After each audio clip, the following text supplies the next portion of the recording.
Cada 28 de enero, la Iglesia celebra a Santo Tomás de Aquino, doctor de la Iglesia, patrono de los estudiantes, insigne filósofo y teólogo, autor de la monumental Summa Theologiae, Summa Theologica, el compendio de teología más sólido e influyente de toda la historia de la humanidad. Santo Tomás ostenta varios títulos: doctor angélico, doctor común y doctor de la humanidad, sobrenombres que la tradición le ha impuesto y que reflejan la magnitud de su pensamiento y el impacto de su obra.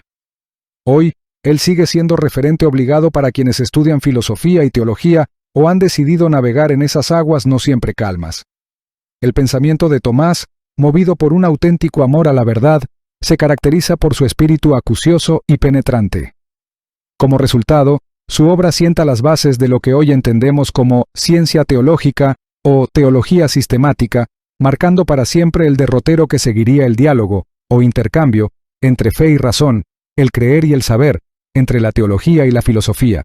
Amigo de la verdad. Santo Tomás de Aquino nació en Rocaseca, localidad cercana a Aquino, Nápoles, en el año 1225. Realizó sus primeros estudios con los monjes del monasterio benedictino de Montecassino, ubicado cerca del castillo perteneciente a sus padres.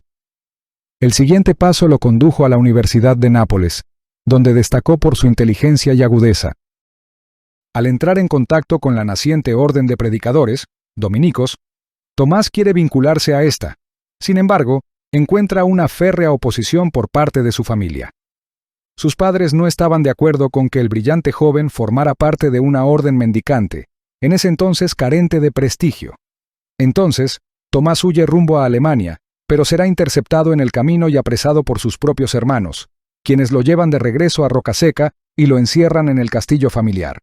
Allí, el futuro teólogo permanece prisionero, encerrado por 2 años, durante los cuales se aboca al estudio de la Sagrada Escritura, la filosofía y la teología. Sus hermanos, al ver que Tomás no desistía del propósito de ser religioso, hacen ingresar a una prostituta a su celda con el objetivo de quebrar su voluntad. El santo, sin embargo, se resistió a ser seducido y expulsó a la mujer con un tizón encendido en la mano. Liberado finalmente de su encierro, Tomás se trasladó a Colonia, Alemania, donde conoció a San Alberto Magno y se unió al grupo de sus discípulos. Sus compañeros habrían de tomarlo por tonto al verlo robusto y al mismo tiempo callado y tímido. Lo apodaron el Buey Mudo para burlarse de él. Cierto día, un compañero le pidió a Tomás sus apuntes, los que sinuosamente fueron a parar a manos de San Alberto, con el propósito de que éste quizás dejara mal parado al discípulo. Para sorpresa de todos, el maestro, después de revisar las notas, comentó: «Ustedes lo llaman el buey mudo, pero este buey llenará un día con sus mugidos el mundo entero». A la par de su inteligencia, destacaba en Tomás su corazón lleno de devoción. El jovencito solía pasar mucho tiempo en oración y recogimiento expresando su gran amor a la Eucaristía.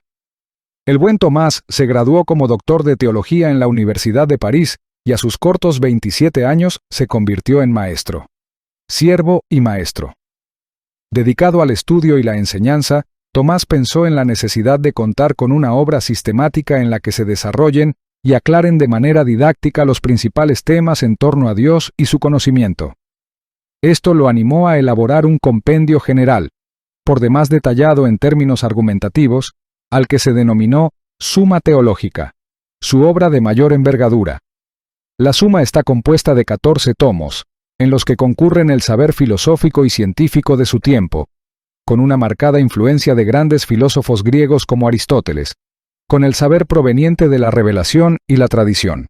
Esta obra se convertiría, siglos más tarde, en uno de los principales textos consultados durante el Concilio de Trento, e iniciaría por sí misma una explosión de comentarios, profundizaciones, desarrollos y reflexiones que no se detienen hasta hoy. El pensamiento de Santo Tomás de Aquino, por eso, es considerado como la cúspide o pináculo del escolasticismo, el movimiento cultural al que perteneció Tomás, y probablemente de toda la doctrina cristiana. Razón y fe. Pieza clave del desarrollo de la Suma Teológica son las 5 vías para demostrar la existencia de Dios, clasificadas como pruebas a posteriori, en las que Santo Tomás argumenta en favor de la razón como facultad capaz de afirmar, con plena seguridad, que Dios existe, y que es posible conocerlo, al menos incipientemente, de manera racional.